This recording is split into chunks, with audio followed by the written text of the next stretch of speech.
Y la construcción del sentido no se detiene. Ustedes veían recién las imágenes que vamos a seguir compartiendo, por supuesto, porque nos debemos a ustedes, porque tratamos de llevar aquello que está pasando y además le acercamos el micrófono una y otra vez a todos los que quieren manifestarse. Es parte de la noticia, es parte de nuestro ejercicio. El ejercicio es la libertad y ustedes veían allí que claramente había una limitación, por lo menos para nuestro periodista, ¿no? A llevar adelante un trabajo, pero también para otros periodistas. Y además las agresiones permanentes, la violencia como una respuesta, como un ejercicio, el odio que a veces es simbólico y otras veces es, en términos generales, físico, ¿no? Se expresa de esta forma, las que ustedes veían recién. Y lo que hay que preguntarse es cómo leer todo esto que está pasando y que atraviesa nuestra sociedad. ¿Y quiénes son en gran medida los responsables de este odio y de este ejercicio permanentemente? La pregunta también es qué hace allí esas personas reclamando qué. Bueno, en repudio a, dicen ellos, lo que es una reforma judicial, en repudio a que eso se lleve adelante, que es parte del ejercicio democrático. Esto es lo primero que tenemos que marcar. Es parte del ejercicio democrático la movilización, como también es parte de ese ejercicio democrático la discusión en el Congreso de un proyecto que fue presentado, de un proyecto que obtuvo un dictamen de, en mismo tiempo, una futura ley, intuimos que va a ser así, que va a ser discutida primero en la Cámara Alta en el día de mañana y después pasará, en todo caso, a la Cámara Baja. Y si en la Cámara Baja no hay los votos suficientes, no va a salir y no va a ser ley. Y digamos, eso es parte de vivir en democracia y entenderlo también lo es. Por eso a veces son refractarios a las realidades y a veces hay dirigentes políticos que quizás de una manera o de otra lo que hacen es abonar que este tipo de cosas termine teniendo lugar. Por ejemplo, déjeme mencionarle a la dirigente María Eugenia Vidal, la exgobernadora de la provincia de Buenos Aires, que es muy clara en sus conceptos y que hace apenas algunas horas nada más, bueno, daba a entender esto que comparte, por ejemplo, el diario La Nación. María Eugenia Vidal rechazó la reforma judicial y dijo no hay acuerdo posible.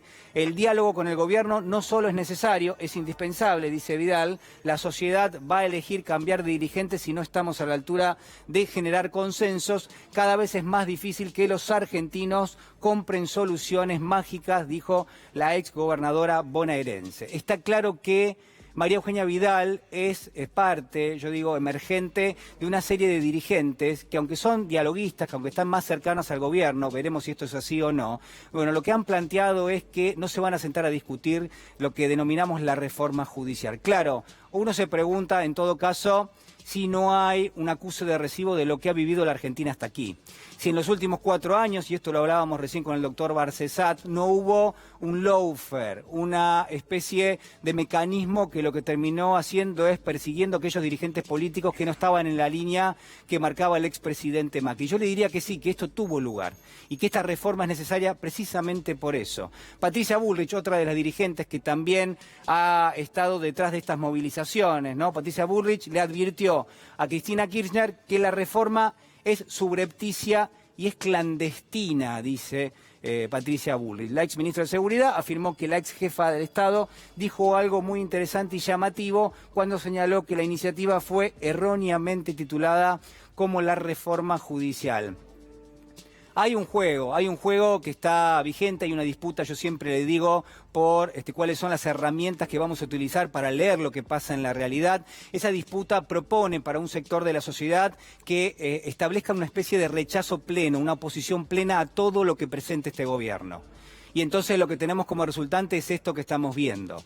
Lo que tenemos como resultante es que al no dar argumentaciones, al no explicarle a la sociedad, al no establecer algún tipo de lectura de lo que pasa en la realidad, la gente se queda sin herramientas y termina utilizando la violencia. La violencia como única respuesta a aquello que quizás no queda cerca de su entendimiento, a aquello que quizás hay quienes han tratado de ocultarle a esa parte de la sociedad. Lo que vemos muchas veces es el reclamo legítimo. Estamos en un contexto democrático, por supuesto que ese reclamo es totalmente válido, pero al mismo tiempo está teñido muchas veces de violencia, de agresiones, contra aquellos que en todo caso lo que queremos hacer es transmitir qué es lo que está pasando, por ejemplo, allí frente al Congreso en este mismo momento. Hay un rechazo a la política, hay un rechazo al ejercicio mismo de la democracia. Y uno se pregunta cómo puede ser que en esta instancia de la historia de la Argentina y después de haber atravesado la noche oscura que fue la dictadura cívico-militar, ¿cómo puede ser que los argentinos rechacen el libre ejercicio de lo político y de la política? Pero lo que vemos es eso, es el repudio al ejercicio mismo de la discusión, de los debates, de que en la Argentina probablemente haya consenso de que tiene que existir una justicia más transparente, porque a partir de allí se ordena la sociedad. Es, en todo caso, creo yo, a todas luces, impensable que la Argentina, en términos societarios, pueda organizarse si no hay una justicia transparente. Y quizás lo que estamos reclamando es precisamente eso. Y quizás también una herramienta, una de tantas que hay que poner en juego, es la discusión en el Congreso de esta reforma. La discusión que quizás se queda a mitad de camino, vamos a ver, pero es parte del juego democrático y esto es lo que hay que entender. Por otro lado, déjeme decirle nada más que esta respuesta en términos de la violencia permanente que vemos una y otra vez no tiene que ser naturalizada, que no puede ser que un periodista esté allí en una manifestación, en una movilización y que la reacción inmediata de aquellos que se acercan sea la agresión. Digo, no hay que aceptarlo, hay que repudiarlo una y otra vez, no nos vamos a cansar.